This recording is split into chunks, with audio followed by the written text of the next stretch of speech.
Hey y'all, Joe for here, the cranky old gay guy. So, where do I start? Yesterday, I was out and about and I was near a Best Buy and I thought, well, I want to pick something up there, so I'd swing by. While I was there, I began looking at PCs because, my PC situation. Anyway, in looking at them, I found a lot of them to be way, way overpriced. I wanted something that had the right chips so I could render and not take 4 hours to do a 2 minute piece. Like the old PC is just, it's killing me here. Anyhow, in looking at them, I talked to two different salespeople, and the one couldn't answer questions, so he brought over someone else who was more detailed and who had his little pad around his neck, and he was looking stuff up. And I noticed what I was looking for was an all-in-one. Um, the stuff that the web steered me to and what he was steering me to were the big box models where you sit them on the floor and they're big and heavy and ugly, and then you have to get a monitor. And the keyboard that came with one in particular, the screen was a nice big round screen or a curved screen, but not like that. It was nice, but it wasn't touchscreen um, because it's not the computer, it's just a monitor. And the keyboard was really rinky dink. And this thing was, I think the computer was almost $1,300, which for that, no. And it was big, it was ugly. You could see inside because it had a plexiglass side on it. You could see how it didn't need to be that big. It could have been about that thick and maybe about that wide, and it would have been fine. You could sit it on your desk, but instead, they made this big, ugly metal box with a plastic side with some LED lights in there to give it a pink glow. And I don't need that. So I looked at the all-in-one PCs and I didn't like the fact that the one I wanted or the one that I would potentially purchase down the road is they call it silver, but it's actually that white cheap plastic with a little silver trim around it. So as it aged, it's going to turn yellow.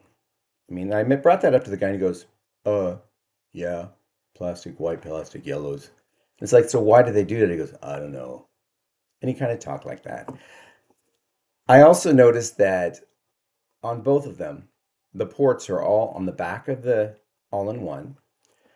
Now, an all-in-one computer is just picture a monitor on the little legs and then a freestanding keyboard and a mouse that are Bluetoothed. So that's all it is a screen. But all the ports are on the back. So if you want to plug something in, you have to tip it over or move the monitor, the computer, to get to the back. One of these had one S USB right down on the side. And in looking at that, I thought, well, if you can get one on the side, why don't you put all of them on the side so they're accessible? Or put them on the front. That would even be better.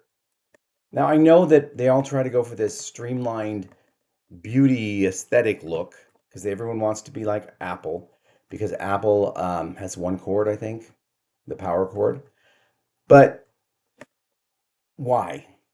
I mean, why do you need to do that? You have all these USBs.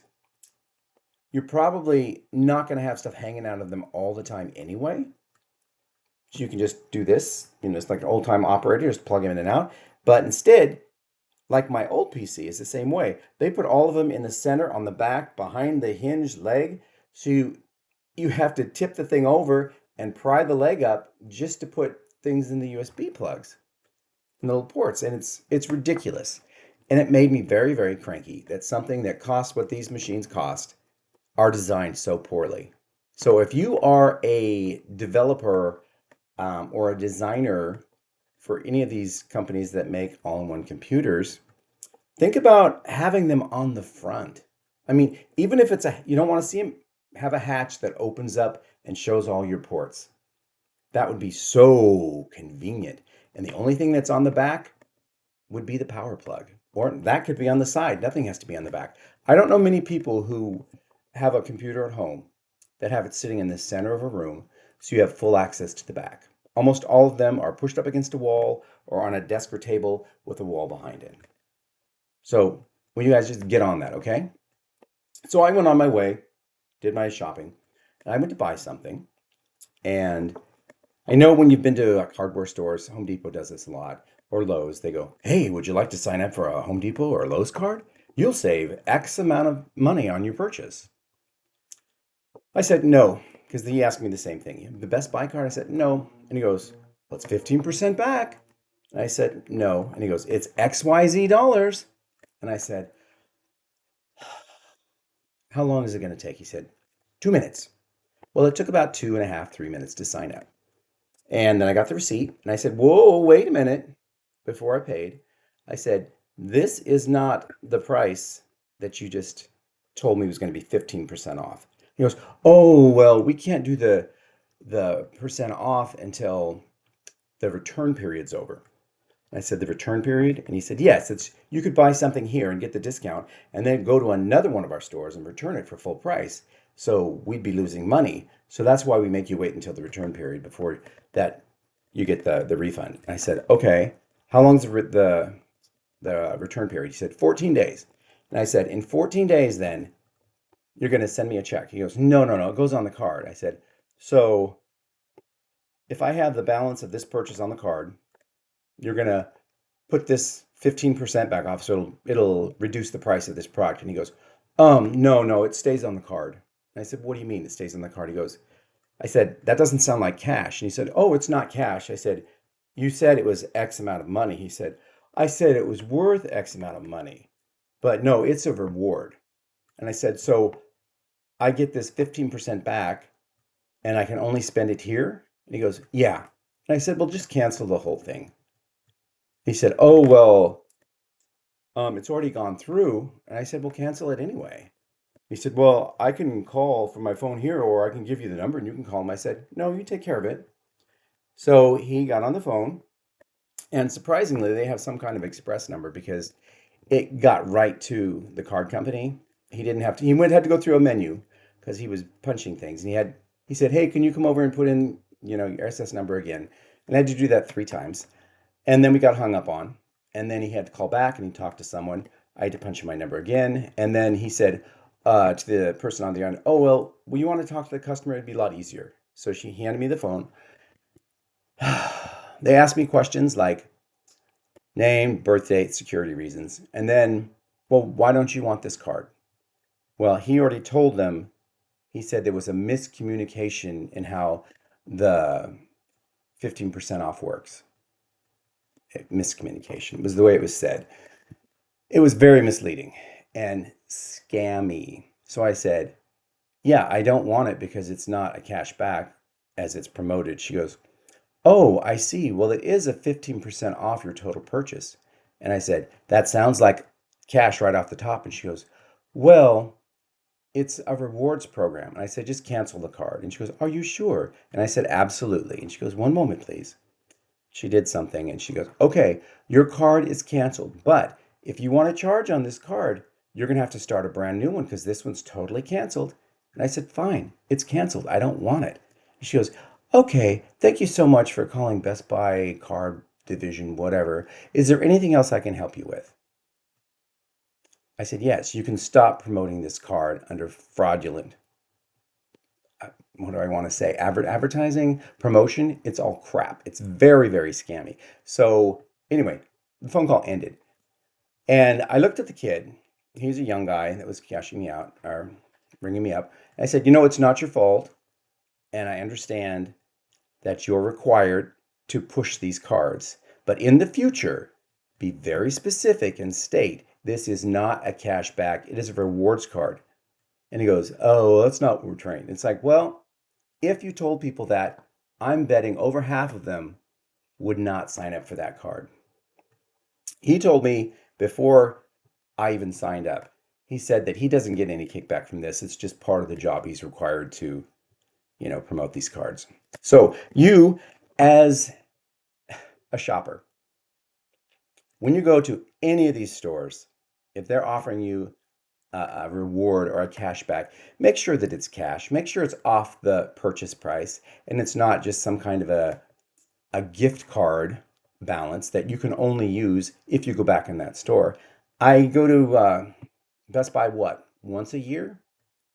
Once? I mean, now if I got this this money sitting on the card. Oh, I'm going to be tempted to go back. But you know what? The money isn't enough to buy anything at Best Buy. You're going to have to spend more money to use the money that's on that card. So it's a wash all the way around and it's a losing proposition. And I encourage all of you to not sign up for those damn cards. And when someone offers you, say no and then explain why, because they're scammy. Okay, that's all I got today. Please let me know what you think. If you have any suggestions, ideas, comments on this video, speak to me. And as always, you can reach me at crankyoldgayguy@gmail.com. It's all one word, capitals, small letters, it doesn't matter. Cranky Old Gay Guy. And you can always find me at Cranky Old Gay Guy on YouTube. If you search for Cranky Old Gay Guy on YouTube, make sure that you put show after Cranky Old Gay Guy. Otherwise, you come up with these other old gay guys that have nothing to do with this channel. Promote, please.